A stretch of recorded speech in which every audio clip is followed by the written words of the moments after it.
ഇനി ആശാ സമരത്തിലേക്കാണ് പോകുന്നത്. സെക്രട്ടേറിയറ്റ് പടിക്കലെ രാപ്പകൽ സമരം 62 ദിവസം പിന്നിടുമ്പോൾ സമരവേദിയിൽ ഇന്ന് പൗരസാഗരം നടക്കും.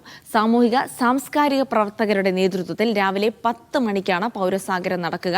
വിവിധ ജില്ലകളിൽ നിന്നുള്ള ആശമാരും കുടുംബസമേതം പൗരസാഗരത്തിന്റെ ഭാഗമാകും. ആശമാരുടെ നിരാഹാര സമരം 24ാം ദിവസവും തുടരുകയാണ്.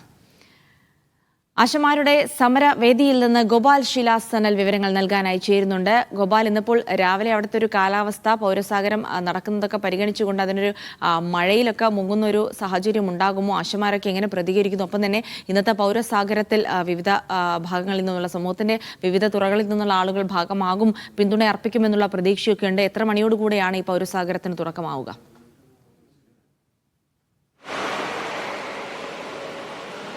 ജെൽസി 10:30 ഈ പൗരസാഗരം എന്ന പരിപാടിക്ക് തുടക്കമാവുക. അപ്പോഴും ജെൽസി സൂചിപ്പിച്ചതുപോലെ തന്നെ ഈ മഴ വലിയ ആശങ്കയായി നിലനിൽക്കുന്നുണ്ട്. ഒരു നനഞ്ഞ കാലാവസ്ഥയാണ്. ഇന്നലെ വെളുപ്പാങ്കാലത്തൊരു 2 മണി മുതൽ തുടങ്ങിയ മഴ ഇപ്പോഴും തുടരുകയാണ്. ശക്തമായ മഴയാണ് എങ്കിൽ പോലും ഇപ്പോൾ ഒന്ന് തോർന്ന് അല്പമൊന്ന് മാറി നിൽക്കുന്നുണ്ട്. ഞാനിപ്പോൾ ഈ സമരപ്പന്തലിലാണുള്ളത്. രാവിലെ തന്നെ വിവിധ ജില്ലകളിൽ നിന്നുള്ള ആശമാർ ഇങ്ങോട്ടേക്ക് എത്തിയിട്ടുണ്ട്. ഇവരുടെ ഈ ഒരു അറിയിപ്പ് പ്രകാരം ഇന്ന് 64ാം ദിവസമാണ്, 62ാം ദിവസമാണ് രാപ്പകൽ സമരത്തിൻ്റേത്. 24 ദിവസം നിരാഹാരവും പിന്നിട്ടിരിക്കുന്നു. അതുകൊണ്ട് തന്നെ ഈ 2 മാസം പിന്നിട്ട വേളയിലാണ് ഇത്തരത്തിൽ ഇവർ ഇന്ന് പൗരസാഗരം എന്ന തരത്തിലേക്ക് ഒരു പരിപാടി സംഘടിപ്പിക്കാനായി തീരുമാനിച്ചിരിക്കുന്നത്. ഈ പൗരസാഗരം കൊണ്ട് ഉദ്ദേശിക്കുന്നത് വിവിധ മേഖലകളിൽ നിന്നുള്ള, അതായത് രാഷ്ട്രീയ, സാമൂഹ്യ, സാംസ്കാരിക മേഖലയിൽ നിന്നുള്ള പ്രമുഖരെ പങ്കെടുപ്പിച്ചുകൊണ്ടുള്ള ഒരു പരിപാടി എന്ന നിലയ്ക്കാണ് ഇത്തരത്തിൽ ഈ പൗരസാഗരം സംഘടിപ്പിക്കുന്നത്. രാവിലെ 10:30 പൗരസാഗരം ആരംഭിക്കും. അതിനുശേഷം മറ്റ് ജില്ലകളിൽ നിന്നുള്ള ആശമാർ, അവരുടെ കുടുംബങ്ങൾ എന്നിവരെ കൂടി ഉൾക്കൊള്ളിച്ചുകൊണ്ടൊരു ബഹുജന പരിപാടി എന്ന തരത്തിലേക്കാണ് ഇത് സംഘടിപ്പിച്ചിരിക്കുന്നത്. നമുക്കിവിടെ ആശമാരുണ്ട്, അവരുടെ പ്രതികരണത്തിലേക്ക് ഒന്ന് അന്വേഷിക്കാവുന്നതാണ്. ഇപ്പോൾ ഇന്ന് 62ാം ദിവസമാണ് രാപ്പകൽ സമരം എത്തിയിരിക്കുന്നത്. അതിനോടൊപ്പം തന്നെ ചേച്ചി, 62ാം ദിവസമാണ് രാപ്പകൽ സമരത്തിൻ്റേത്. ഇന്നൊരു പൗരസാഗരം നടക്കുന്നുണ്ട്. ഇന്ന് പൗരസാഗരം നടക്കുന്നുണ്ട്. ഇത് കണ്ടിട്ടുണ്ടെങ്കിൽ ഞങ്ങളുടെ പ്രശ്നങ്ങൾ പരിഹരിക്കുമെന്നാണ് ഞങ്ങളുടെ ഒരു ആഗ്രഹം. അപ്പോൾ എവിടെ സ്വദേശം എവിടെയാ? ഞങ്ങള് തൃശ്ശൂർ ജില്ല, ചാലക്കുടി. ഇതിന് വേണ്ടിയിട്ട് ഇന്ന് വന്നതാണോ? ഇന്ന് വന്നല്ല, ഞാൻ നിരാഹാരം ഇന്ന് 4ാമത്തെ ദിവസം കിടക്കുന്ന. നമ്മുടെ നാട്ടിൽ നിന്നുള്ളവർ ഇന്ന് വന്നിട്ടുണ്ടോ?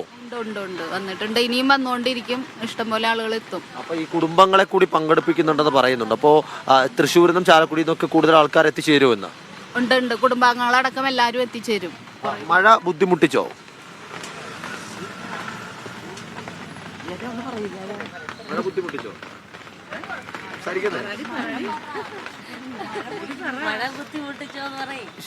മഴ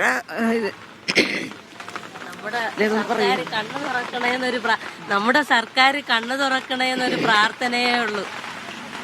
അപ്പോ ഈ പൗരസാഗരം കൊണ്ടൊരു ഫലമുണ്ടാവുമെന്ന് കരുതുന്നുണ്ടോ? തീർച്ചയായിട്ടും. അപ്പോൾ കൂടുതൽ ആശമാർ ഇങ്ങോട്ടേക്ക് എത്തിയിട്ടുണ്ട്. നമുക്ക് അവരുടെ പ്രതികരണങ്ങളൊക്കെ തേടാം. മറ്റ് ജില്ലകളിൽ നിന്ന് എത്തിയവരാണ് കൂടുതലായിട്ടും ഉള്ളത്. ചേച്ചി, എവിടുന്നാ വന്നേ? ഞങ്ങൾ തൃശ്ശൂര്. ഇന്നലെ വൈകിട്ട് 11:15 ട്രെയിന് പോന്ന്. നല്ല മഴയായിരുന്നു പോരുമ്പോൾ തന്നെ. എങ്കിലും നമുക്ക് മഴയും വെയിലൊന്നും ആശമാരൊരിക്കലും തളർത്തൂല.